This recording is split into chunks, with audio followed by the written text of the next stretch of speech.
Galerinha, agora vamos para a parte prática da termoquímica, que é aprender a calcular o ΔH dentro de um processo. Tá? São 3 modos que a gente vai ter para resolver tudo isso. E visto esses 3, termoquímica literalmente se encerra. Tá bom? Então, aqui a primeira forma de calcular o ΔH é a partir das entalpias de formação.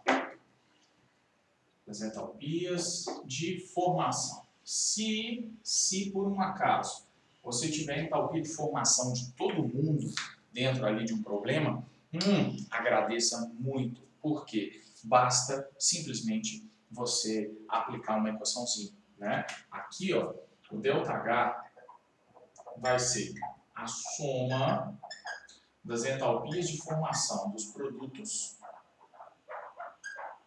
menos a soma da entalpia de formação dos reagentes. Então, se você tiver entalpia de formação de todo mundo, é só aplicar essa equaçãozinha muito simples, tá? E você resolve absolutamente tudo. Aqui cabe uma observação, aqui, ó, obs, ok? Substância simples,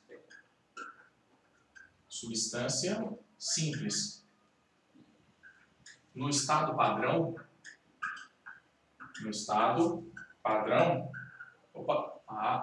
padrão, ela tem uma entalpia de formação igual a zero, tá? Ela é nula, né? Faz todo sentido, né, gente? Se a entalpia de formação seria a energia envolvida na formação de um molde composto a partir de substâncias simples, uma substância simples gerando ela mesma não tem variação de entalpia nenhuma, né? Então, é zero, tá? E aí vamos para um exemplo. Como fazer isso, ó? Calcule aqui, ó. Calcule o ΔH de combustão do etanol. Então, vamos lá, por partes. Aqui não vou nem criar texto não, tá? Vamos calcular a entalpia de combustão dele. Essa equaçãozinha a gente já montou. E agora, eu vou te dar aqui, ó, dados. Entalpia de formação do etanol. Aqui eu vou omitir estado físico, tá, gente? Que é de menos 277 kJ por mol. A entalpia de formação do CO2, que é de menos 394 kJ por mol. Não vem com essa de entalpia de formação negativo não, tá? Isso não existe, ok? Tem positivo, tem negativo, não tem regra nenhuma. E entalpia de formação da água, que eu vou usar água gasosa, tá? É menos 242 kJ por mol. Então, eu te dei isso aqui. Isso é dado. Agora, eu tenho que fazer o cálculo. Como? Primeira coisa, aqui, ó. Vamos montar a equaçãozinha. C2H6O mais 3O2, gerando 2CO2 e 3H2O. Essa equação nós montamos. Ok. Agora, gente, é só pegar a entalpia de formação e fazer a parte matemática. Então, o que nós vamos fazer? Aqui, ó. Produto, reagente. Simples assim. Então, o ΔH vai ser a entalpia de formação do CO2 está aqui, ó. Mas não se esqueça, a entalpia de formação é para 1 mol e aqui eu tenho 2. Então, eu vou pegar 2 entalpias de formação do CO2 e 3 entalpias de formação da água. Acabou. Olha lá. Produtos menos a entalpia de formação dos reagentes. O O2 é zero, porque é substância simples. A do etanol, né, simplesmente. E aí, gente, agora, seu problema, a parte química dele acabou. Agora é conta, né? Aí se vira. Você tem que pegar aqui, ó, e desembolar isso agora. Deixa eu pegar o jeito aqui. Ó, vai dar 2 vezes, né? Menos 394, mais 3 vezes menos 242, menos 277. Ok? Aí eu tenho que fazer essa conta, né? Então, vamos lá. Deixa eu resolver essa matemática 2 aqui, que eu vou precisar desse número daqui a pouquinho. Então, isso aí vai dar 788, né?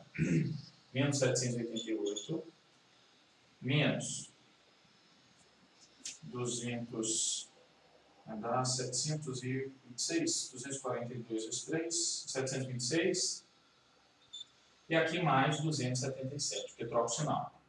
Agora é só fazer conta, gente. 788 mais 726 menos 277. Então isso vai dar 1.237 menos 1.237 quilojoules por mol de etanol. Ou seja, se eu queimar um mol de etanol, eu vou ter exatamente essa energia sendo liberada, 1.237. Então, esse modo de calcular ΔH é muito rápido, muito objetivo. É simplesmente montar a equação, substituir os números e resolver. Combinado? Legal. Agora, eu vou fazer o mesmo problema, os mesmos dados, só que eu vou usar um método diferente. Eu vou usar a lei de Hess, tá? Então, esse primeiro método já foi, vamos para o próximo. A lei de Hess, né, o método de Hess, ele é fantástico, tá? É o método que eu mais aconselho que vocês façam os exercícios, tá? Não tem como errar por ele, porque se você errar no caminho, o próprio método já te corrige, né? Ele te indica que ali alguma coisa diferente você fez, né? Então, aqui, ó, lei de Hess. O que Hess propõe para a gente? Né? O que ele propõe em termos de conceito? Né? Que o ΔH de um processo, ele não depende do caminho reacional. Isso é bom. Né? Ele não depende do caminho reacional.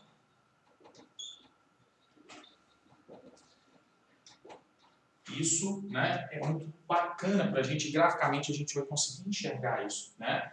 Ele não depende do caminho reacional. Tá? Se o caminho ocorrer, né, em mais de uma etapa, né, ou seja, várias reaçõezinhas ali, até que a gente chegue ao produto final, se o caminho ocorrer em mais de uma etapa, o ΔH será dado por simples, ó, ΔH é a soma do ΔH das etapas. Hess só propõe isso pra gente, tá? Então, independentemente do caminho racional que eu sigo, o ΔH ele não vai ser afetado por isso, tá? Então, ó, vamos pensar num processo aqui, ó. Um caminho, e eu tenho aqui entalpia. Então, vamos imaginar que eu vou fazer exatamente esse processo aqui, ó. Reagente gerando produto, ok? Um processo que acontece em uma única etapa. Mas vamos imaginar que esse processo pudesse acontecer em mais de uma etapa, né? O caminho, portanto, seria diferente. Então, vamos lá, aqui, ó.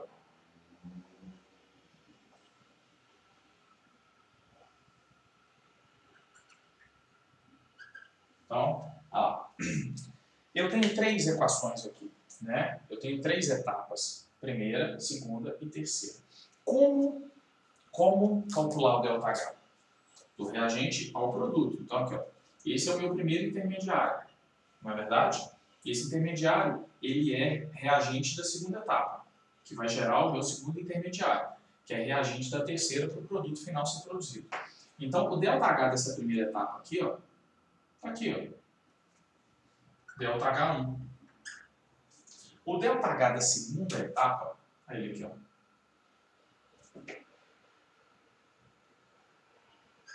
ΔH2. E o ΔH da terceira etapa, que é daqui até o produto, aí ele aqui, ó. Opa. Ele está aqui, ó. ΔH3.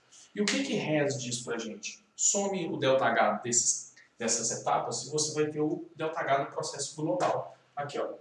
O ΔH da minha equação é exatamente esse vermelho. Né? O ΔH global, que é do reagente ao produto. E independentemente do caminho, né, que eu traço para que eu chegue àquele produto, o ΔH sempre vai ser o mesmo. Não é? Por quê? Porque o ΔH depende do início e do fim. Olha lá. Ah, Cris, não vai ser não. Vai. Né? Vamos transcrever esses dados aqui. Ó, ΔH1 está aqui. Ó. Aí aqui, ó. ΔH1. Olha o ΔH2. ΔH2. Falei que não ia ser igual, Cris, mas olha o ΔH3.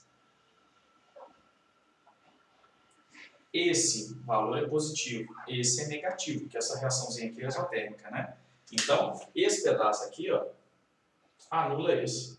Olha lá, olha o ΔH exatamente aí no finalzinho sendo obtido, né? Então, se eu somar o ΔH1, o ΔH2 e o ΔH3, por esse ser negativo e esse ser positivo, a gente vai ter uma subtraçãozinha. Eu chegaria exatamente ao ΔH vermelho. Então, o Hess diz isso pra gente, né? Independentemente do caminho reacional, a gente vai sempre, né, conseguir obter o ΔH do processo. Então, muitas vezes, gente, e isso é bom na prática, porque nem toda reação eu consigo determinar o ΔH de forma direta. E nem toda reação eu preciso fazê-la na prática para descobrir uma entalpia. Né? Eu posso fazer uma lei de Hess aqui. Então, de repente, conhecer esse ΔH vermelho é algo muito difícil. Então, eu posso criar, né, um outro caminho que vai fornecer no final o mesmo ΔH que eu gostaria de ter descoberto. Tá? Então, o conceito da lei de Hess é exatamente isso. Agora, vamos para a prática. Né? O que fazer quando um problema exigir que a gente consiga manipular isso? Porque conceitualmente é uma coisa, gente, na prática é outra. Tá? Então, vem cá. Vamos lá. Para o mesmo problema, tá? Que foi o anterior, né? Aqui, ó.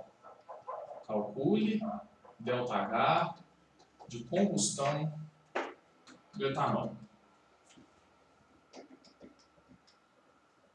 Ok? O problema é esse. Blá, blá, blá, tem um texto que interessa. Então, eu quero calcular simplesmente isso. E aí, eu tenho os dados que já foram fornecidos antes. Né? O que eu tenho aqui? Ó? Eu tenho a entalpia de formação do etanol, que é menos 277 kJ por mol. Eu tenho a entalpia de formação do CO2, que é menos 394 kJ por mol. E eu tenho a entalpia de formação da água gasosa aqui, que é de menos 242 kJ por mol. Legal. Agora eu vou entrar no processo de Hess. Tá? Agora eu vou entrar no Hess. Como fazer um exercício usando o método de Hess? Cola em mim. Primeira coisa. Aqui, ó. Montar a equação global. Monta a equação do processo. Não é opção, você tem que montá-la. Né? E aí a gente já fez. Né? C2H6O mais 3O2, gerando 2CO2 e 3H2O. Ok.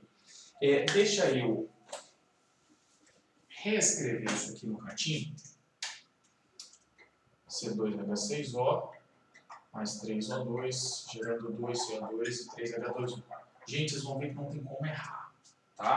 Segundo passo. Montar as etapas. Eu tenho que montar as etapas do processo. Que etapas, Cris? Você está doido? Eu tenho que montar mais equação? Tem. Você tem 3 equações ali que você precisa montar. Cadê? Entalpia de formação, gente, do C2H6O. O que é entalpia de formação? Não é uma equação termoquímica? É. Então você vai montá-la. Né? Então, aqui, ó. A primeira equação nossa. Entalpia de formação do C2H6O. Né? Qual seria? 2C, 3H2, mais meio O2, gerando C2H6O. Ok? Estou omitindo estado. A segunda, entalpia de formação do CO2. C mais O2, gerando CO2. Isso aqui, ó, né, menos 277. Isso aqui é menos 394. E agora eu vou montar a entalpia de formação da água. H2 mais meio O2, gerando água, ao menos 242 kJ por mol. Legal. Montei as etapas. Montei? Agora, vamos para a próxima. Terceiro passo. Aqui, gente, em muitos problemas, o primeiro passo e o segundo vêm montados. Se eles vierem, ótimo, legal. Mas se eles não vierem, eu tenho que dar conta de fazer. Por isso que eu falei, eu tenho que saber montar entalpia de combustão, montar entalpia de formação, porque os problemas vão exigir isso. O terceiro passo, aqui ó, seria identificar compostos que aparecem nas etapas e na global. Se um composto se repetir,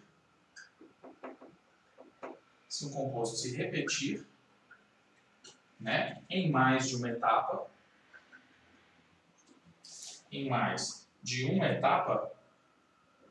a dica é ignore-o. Esquece que ele existe. Só isso. Então, presta atenção. Vamos por partes. Ó, processo global. C2H6O. Ele está na primeira equação? Tá. Aí aqui, ó. Ele está na segunda? Não. Está na terceira? Não. O2. Tem aqui. Opa, e aqui, ó. Se um composto se repetir em mais de uma etapa, ignore-o. Esquece que o O2 existe. Só não trabalha com ele, gente, só isso. Aí vem o CO2, ó. Tá aqui. E aí você tem a água, né? Deixa eu pegar aqui o preto. Você tem a água, que tá aqui, ó. Terceiro passo é esse. Identificar essas substâncias. E agora vem o último passo, né? Nós vamos aqui, ó. No quarto passo, nós vamos manipular as etapas para que os compostos identificados apareçam do mesmo lado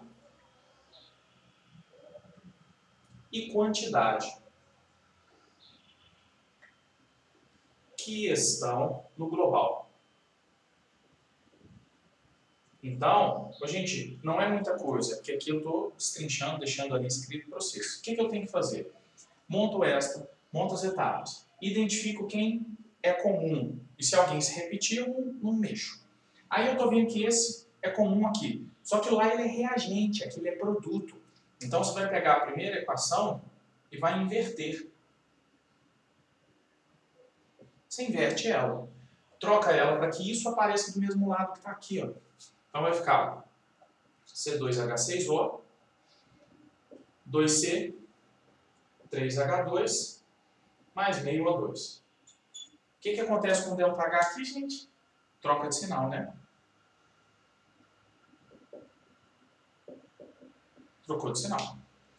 Aí vou para a segunda. CO2 é produto, tanto lá quanto aqui. Mas aqui tem 2, aqui só tem 1. Então você vai pegar essa segunda equação e vai multiplicar por 2 para te dar 2 CO2. Vai ficar 2C, 2O2, 2 CO2. O que vai acontecer com o ΔH? Vai dobrar. Menos 788. A água, que é produto, lá também, só que lá tem 3. Aqui tem 1, multiplica por 3. 3x. Então, vai lá, ó.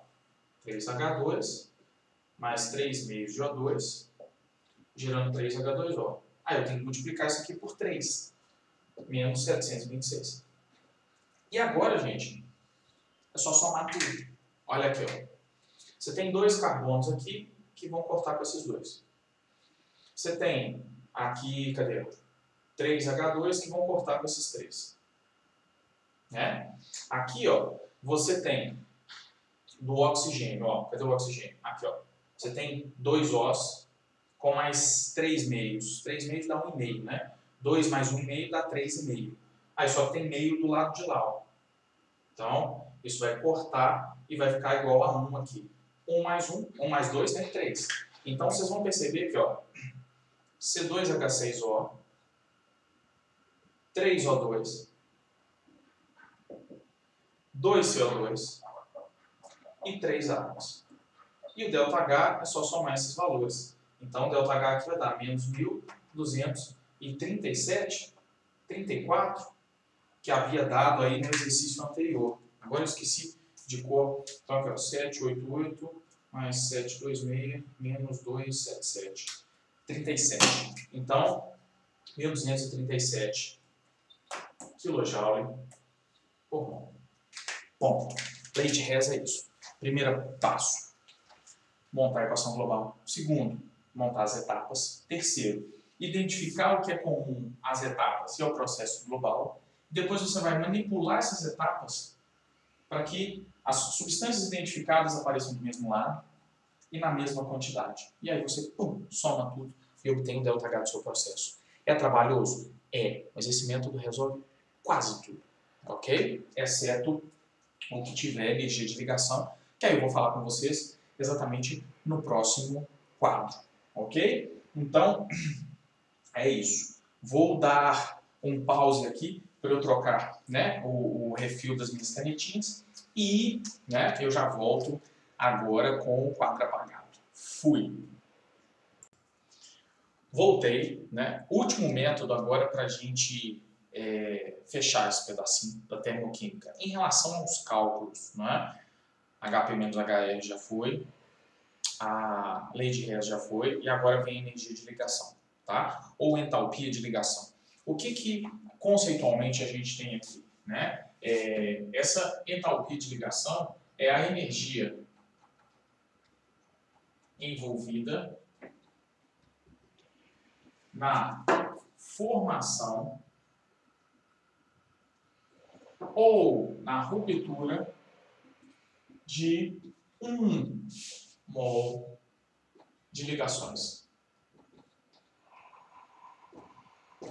Ok? Essa energia de ligação, gente, é um método que não vai ter relação nenhuma com os anteriores. E quando você tiver que trabalhar com ela, vai ser muito claro que a questão vai te dar a ligação, vai te dar a energia que ela apresenta. Tá bom? Então, o que aqui a gente tem que relembrar?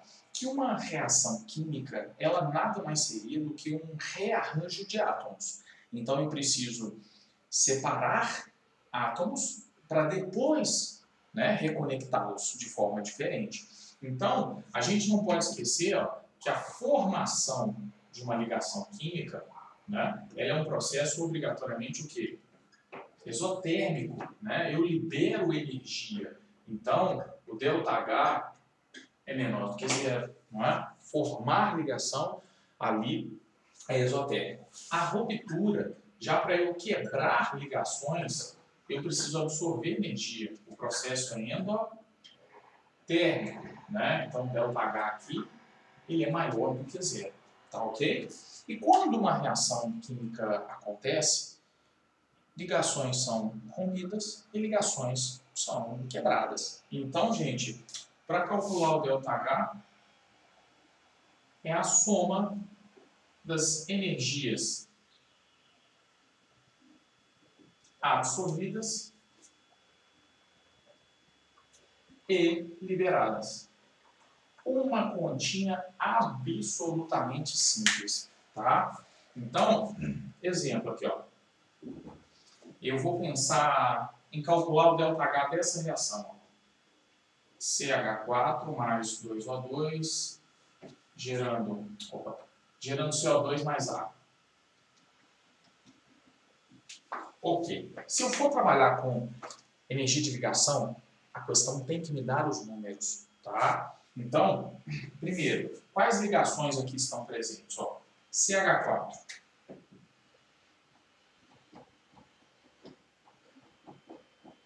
CH4, o O2, o CO2 e a água.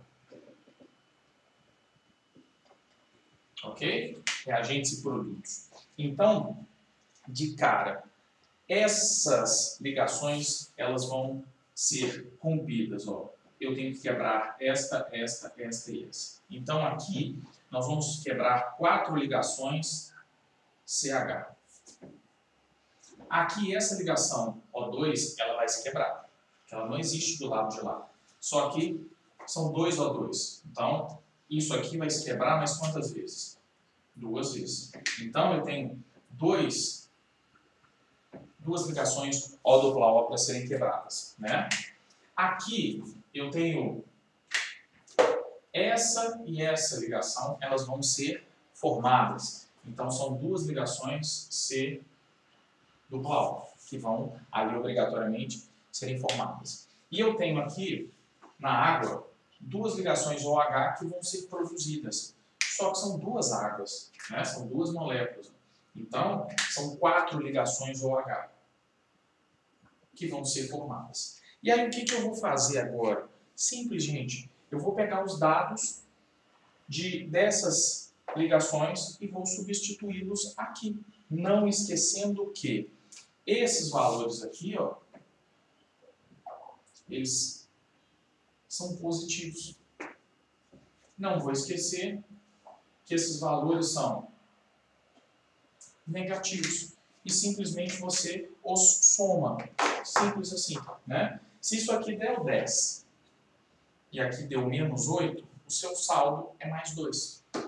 Se aqui deu 10 e lá deu menos 12, seu saldo é menos 2, tá? Então é só somar esses valores, né? E você obtém ΔH do processo. Simples assim, tá? Não usa HP menos HR aqui não, gente. É somar os números como vocês aqui os encontrarem. Combinado? Então esse método é muito rápido, bem objetivo. E a única coisa assim que pega um pouquinho, né, é eu ter que lembrar ou desenhar essas estruturas para enxergar as ligações, tá? E se eu desenhar isso aqui com a geometria errada, não vai fazer a menor diferença. Eu tenho que ver a ligação para poder fazer a conta, ok? Então é isso, galera. Agora é trabalhar bastante, fazer muito exercício e vamos tocar o barco, porque, né, estamos aí num momento crucial da nossa química. Beleza? Grande abraço, até a próxima aulinha.